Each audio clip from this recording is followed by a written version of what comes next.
All right. Hello and welcome back to Frontline Fridays. On this podcast, we sit down with retail and hospitality leaders who inspire excellence in their frontline teams and ask them, what do you do differently? This show is brought to you by YOOBIC, the AI-powered mobile app that gives frontline teams the performance tools they need to communicate, learn, and work right in the palm of their hand. I'm your host, Ron Thurston. I'm the co-founder of Aussie and the author of Retail Pride, and we are on a mission to reinvent retail recruitment, fueled by innovation and a very deep love for this industry. Go to useaussie.com to learn more. We're currently offering free access on the candidate digital profile side and onboarding new retailers. So feel free to contact me directly for more information.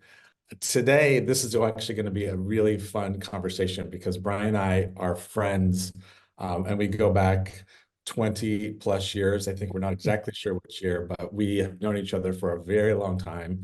I have a great admiration for Brian's career and what he has accomplished. And he is about to launch a book, his first book, called The Retail Leaders Roadmap. So I want to give you a little bit of insight into Brian, and just to also let you know, I got an advanced copy of this book. He sent me. I finished it this morning, and I'm really excited to share this conversation. So Brian's early years were marked by the challenges of growing up with undiagnosed ADHD at a time when little was understood about the condition. Lacking formal coping mechanisms, Brian learned through trial and error, tapping into the inherent drive that ADHD can stimulate. This quest for dopamine and endorphins led him to find joy in sports, career ambitions, tattoos, and motorcycles. Brian's leadership journey took a pivotal turn at the age of 21, and he became a district manager, a role in which he began to define and refine his coping strategies, drawing inspiration from the Tao of personal leadership. And his approach to overcoming obstacles was largely self-taught, something I speak a lot about, driven by desire to advance and succeed. Despite a limited formal education, Brian's retail career flourished, taking him from the stockroom to significant leadership positions with major brands such as Urban Outfitters, PacSun, where he and I met, and Old Navy, most recently running Old Navy all of Canada.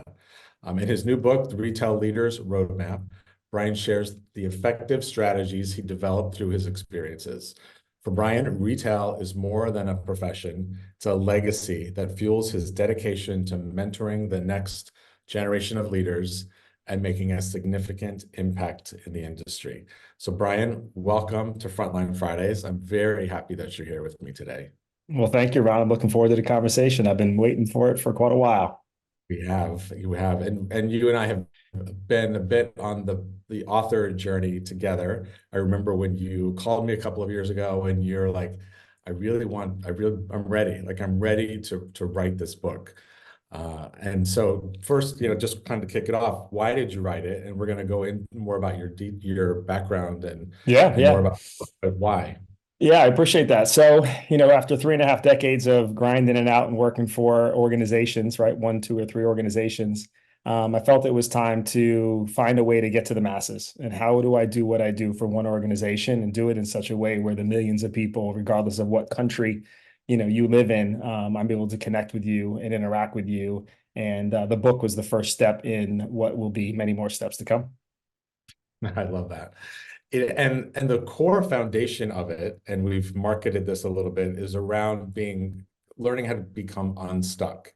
And whether that is, starting your career, partway through your career and feeling like you're not moving, just give us kind of the synopsis of what you mean by getting unstuck. Yeah. I mean, it's all about writing or rewriting your career outcomes, and I think more people are trying to rewrite their career outcome. And there are definitely a lot of people out there trying to figure out what to do. To me, being unstuck is not being where you ought to be. And the key word there is ought, right? It's you should be somewhere else. You're capable of more. Maybe you've done it before and you're not doing it again. It could be a new job. It could be a new boss. It could be a new company. But ultimately, it's just you're not feeling fulfilled. You're wishing something were a bit different. So it could have a lot of different meanings, but those would be some of the ones that I would define it as. And why do people find them in those positions often, based on your experience? Mhm. Well, and How that's the do entire, yeah, I mean, that's the entire book. Like the first two pillars is really about your character and your connections, and the final one is about your plan. And what I found in my career was when I was winning, I was delivering in those things. And when I wasn't, I wasn't. And underneath building your character, it's all about outworking, it's all about outlearning, it's about being the example for others, being accountable and being disciplined. When it comes to connections, when other people start to become a part of your success equation, it's about development, it's about communication, and it's about influence. And then when it comes to a plan, you have to have a plan that you work backwards from. And oh, by the way, you have to deliver in your day job. And so what I found was you're stuck when you're not doing at least one of those things, maybe two, maybe three. Think about like your health or your vehicle. Could be one small little thing that's keeping you from running right or your car from running right. You need to know what that one thing is. And if it's a character thing, I think a lot of times it's not a developmental need. It's just something you need to start to recognize and do. And sometimes you just need that reminder. If it's a connection thing, more often than not, there's skill sets that probably need to be acquired and leaned into. And then planning, I just, a lot of people in retail, especially you and I have talked about this, we need instant gratification. So thinking of a 3 to a 5 year plan is hard, but it's necessary. and so what are some other resources for that? Because what you describe is a lot of self-awareness of kind of understanding what maybe is missing or what is the piece that's holding you back. What are some other resources people go to or you would recommend? And I'm referencing, in our show 2 weeks ago, Laura Ravo spoke a lot about mentorship and Mm-hmm. coaching. And so where based on that, where do you recommend people go? Yeah, my wife and I, we run a company called Her Well Wisher. She runs the company. I'm just kind of hanging out with it. But we coach kids, and one of the things we talked about with the kids was to like teenage kids and a little younger than that. People don't achieve goals because they lack role models, right? So you can call it a mentor or whatever the case might be. So if you're stuck, like reach out, pay attention. Who's not stuck? Ask Yeah. questions. The answer might not be something that's in my book. I hope it is, but if it's not, maybe it's something somebody else is doing because my way is not the only way. It's just the way that I know has worked for the last 35 years. And trust me, I've been stuck and I've known what it feels like.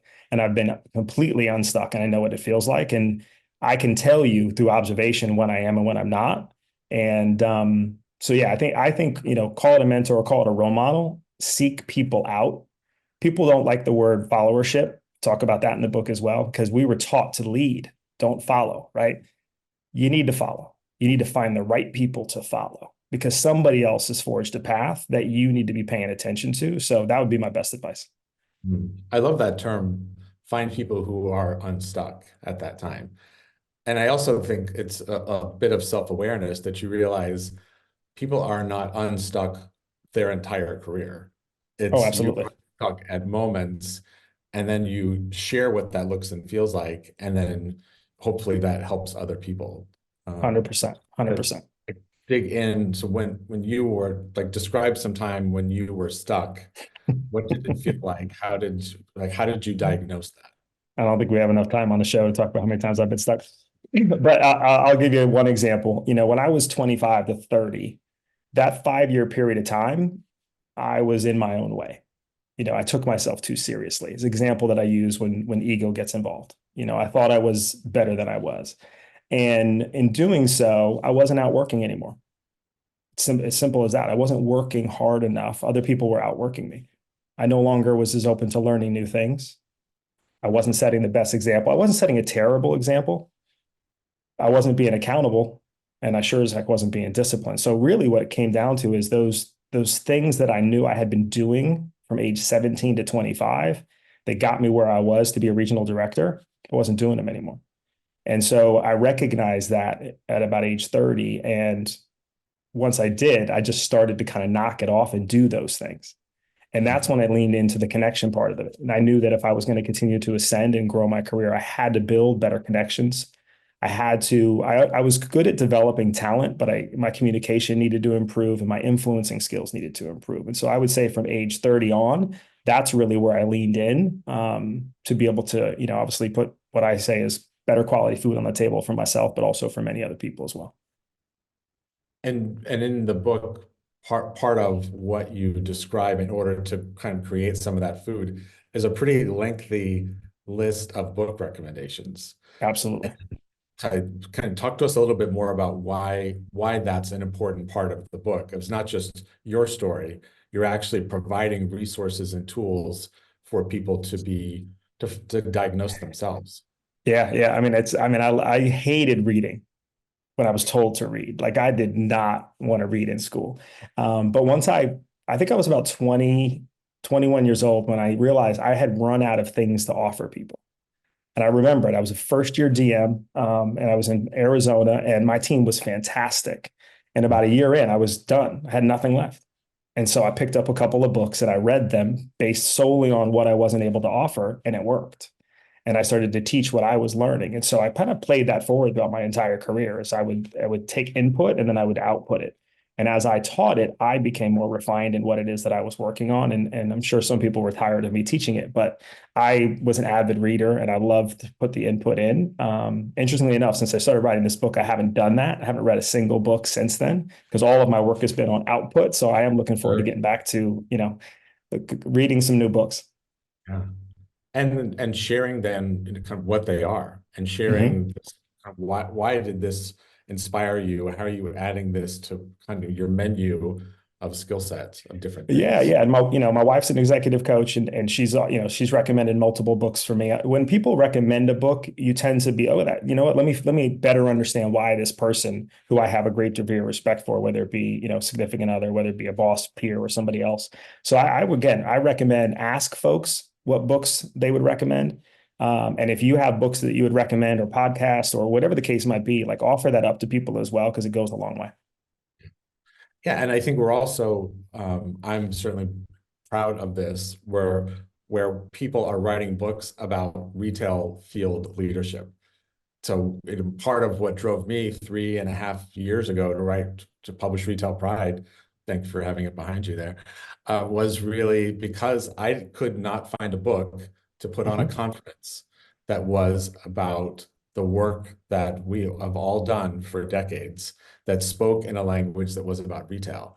And then, April Sobral and I became, you know, connected, and her book came out right around the same time Retail Pride did. Laura Ravo, Kit Campoy, Steve Worthy's working on a book. So kind of these voices in our industry that have said, it's no longer good enough to just translate someone else's leadership experience into what it means to work in retail. We Yeah. need real life examples, and that's what I love about your book. It's full of real life examples, and people describe often Retail Pride of like, that's like sitting down and having a touch base with Ron, people that have worked for me. And I never worked for you, but as I read your book, I'm like, this is probably what it's like to have a touch base with Brian. Well, I think it's important to share your ups and downs in your stories. And the fact that I'm not working for one organization anymore and looking to climb the ladder, I'm more comfortable just sharing, right? It's not dirty laundry, it's just these are the mistakes that were made. These were the challenges that I encountered. And oh, by the way, guess what? You're not alone, right? We've all had them. Oh, and by the way, you can overcome them. I like to call them debris, like just push that debris out of the way. But it's important to relate. Yeah. Yeah, and that when you describe that kind of 17 to 25, you kind of just powered through. You pushed through to accomplish what you needed to get done. I've been given that feedback myself of like, how to power through something. And you do, because sometimes in retail, you open the door and all of a sudden, bam, this is a day that I need to power through. Yep, And that absolutely. may not be every day, but I also think that's a leadership skill you evolve out of. Absolutely. So interesting. So I want to jump into where I think you have likely led your career, and this is around personal accountability. And so people that follow you, your videos that you post so consistently on your runs, around like get up and go. This is about personal accountability. This Hmm. is not Brian offering advice. This is here's maybe some insight, maybe some words, but you have to do the work. And can you expand on that? That's Yeah. my impression of your Yeah, yeah, videos. yeah. when I Well, watched. to me, it's always about application and not theory. Like I don't want to share anything theoretical. I only want to share things that I've done. And like I said, what I've done or experienced, whether it's been up or down, may or may not work for you. I hope that it will, but I want to be able to share it. So I give an example of a person, probably one of the largest. I was a part of a budget cut, wink, wink. I like to say that, wink, wink, many years ago. And, I had a real hard time with it. And I blamed my boss. For a few years, I blamed my boss until I realized that I could have controlled the narrative much differently had I leaned into meeting them where they were, or what I like to say is at least 51% of the way. I was skilled enough to do it. I just didn't do it. And so once I recognized that I still, although I wouldn't work for that person again, like although I wouldn't have chosen to, and I should have left on my own terms, I recognized the role that I had. And that to me is just an extreme example of you have to take accountability because otherwise you're just putting your career in the hands of somebody else. And I don't know about you, but I don't want my career in the hands of anybody. And from that point forward, I took control. And if I couldn't meet people where they were, or at least meet them 51% of the way, then I chose to go elsewhere. Yeah. And based on your experience, you may have had people that you also encouraged to go elsewhere that maybe were on your team Yeah. or maybe your peers in the organization. How do you unravel that around personal accountability and knowing when to make a tough decision?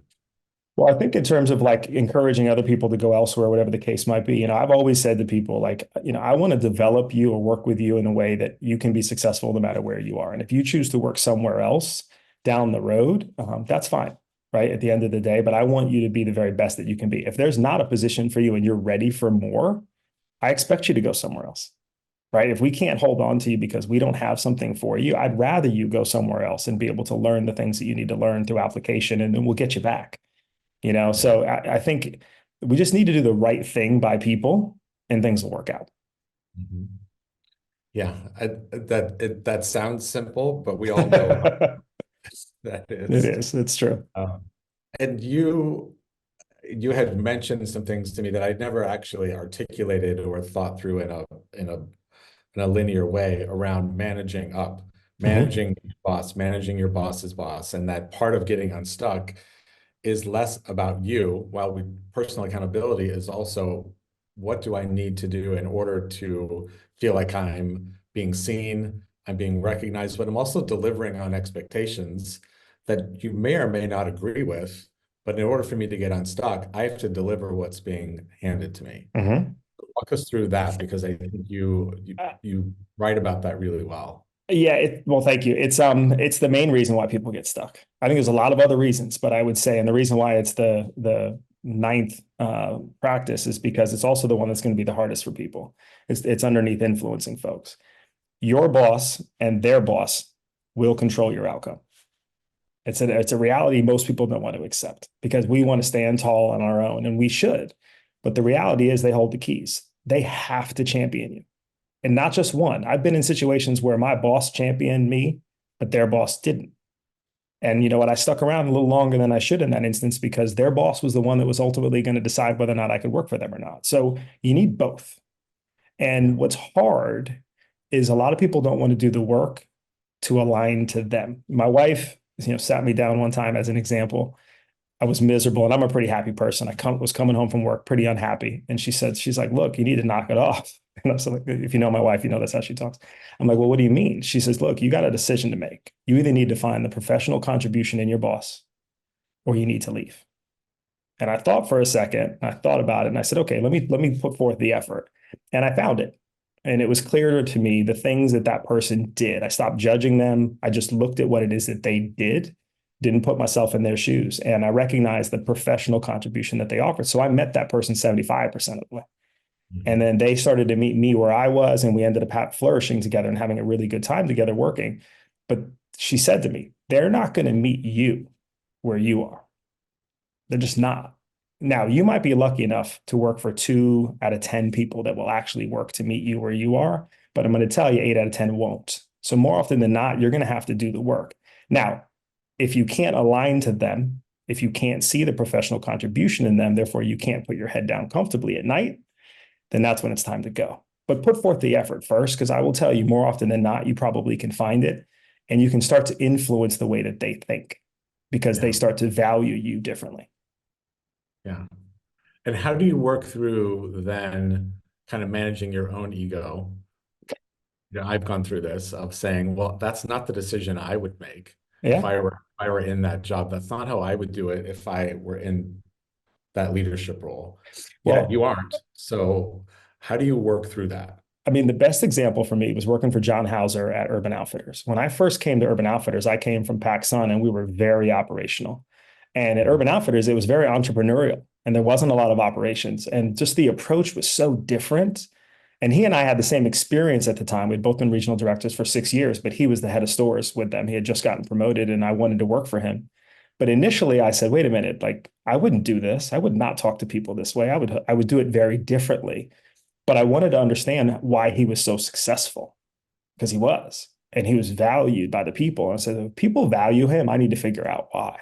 Thankfully, I did because I had an amazing 8 years with him. But that's just an example of, how you meet people. You have to. Another example I use about the whole ego thing is, I like Harley Davidsons and I like Ford F-150s. If I took myself so seriously or too seriously, I would look down on people who drive, right, a Chevy or a Kawasaki, but I don't because they ride motorcycles and they ride pickup trucks. But we can take ourselves too seriously, and that's the problem. And whether you're the boss or you're the subordinate, you just can't. Life's too short. Yeah. Yeah. And what's interesting about our industry is the rate of change in leadership is pretty rapid. So this also, you may all of a sudden have figured out your boss's boss, and 90 days later, there's at least one of those jobs, someone's new in it. Well, So what's hard about that? Well, and Ron, what's hard about that is you have to go through the character part all over again. So you might have built a relationship where you've proven your worth. You've got to show them that you'll work hard. You got to show them that you're willing to learn. Now, you can do that quickly if you're doing it regularly, but don't be mad at the fact that you now have a new boss or a new business partner that's wanting to see if you're going to put in the work. But people get frustrated with that. And to your point, change is so constant. We have to get comfortable with that. Right. Yeah, and making that decision about that I can't meet that or I don't want to, and now it's time for a change is also part of I think a conversation that we don't have enough, which is managing your own career and not allowing brands to dictate it for you. And I think you're a good example of that. I'd like to say, I managed the jobs and the brands that I went to for specific purposes and of what I wanted to learn at that time. But what advice do you offer people around, okay, you've got a career in retail is not a linear path. It's not that you're going to be at this one brand for the rest of your life. Know that to be true. You actually shouldn't be there. Like, how do you manage that conversation? Yeah, I mean, to me, everything's in a 3 to a 5 year chunk. And Okay.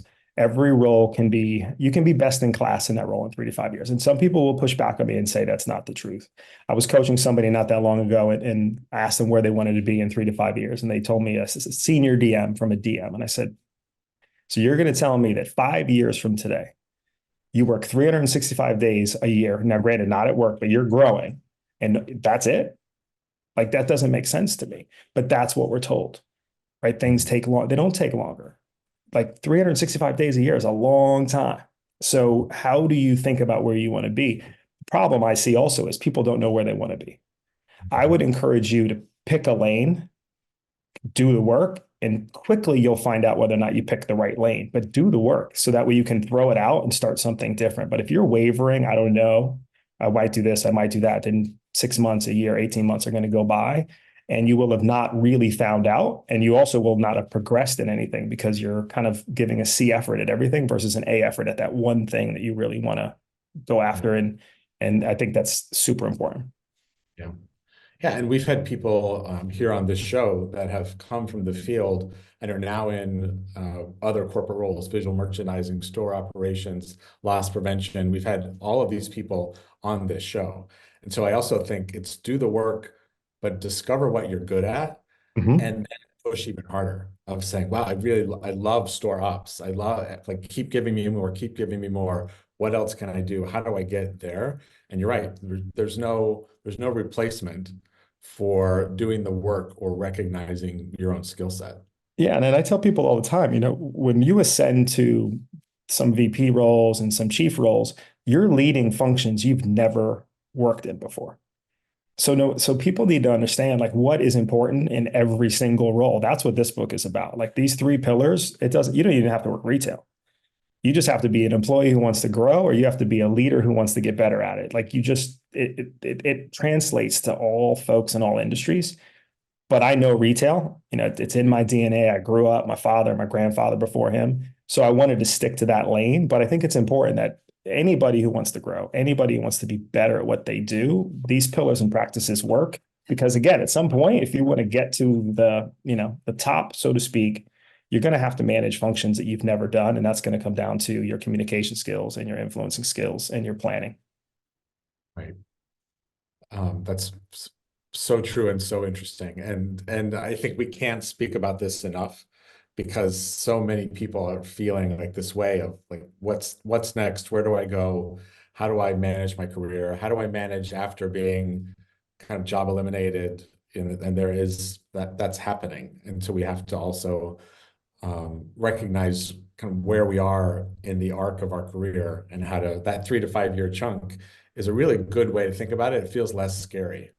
Well, and I mean, again, it's not theoretical. Like I was 17 years old and I didn't want to go to college. And my father said to me very clearly, then in 3 to 5 years, you better be where you need to be.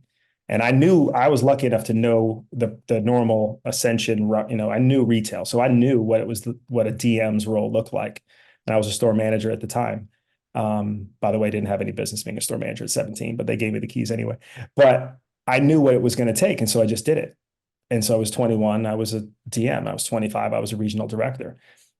It works, but you have to know what you need to know. You have to know what the outcome is, and then you have to work backwards from there. And you have to seek out role models so you understand what the work looks like.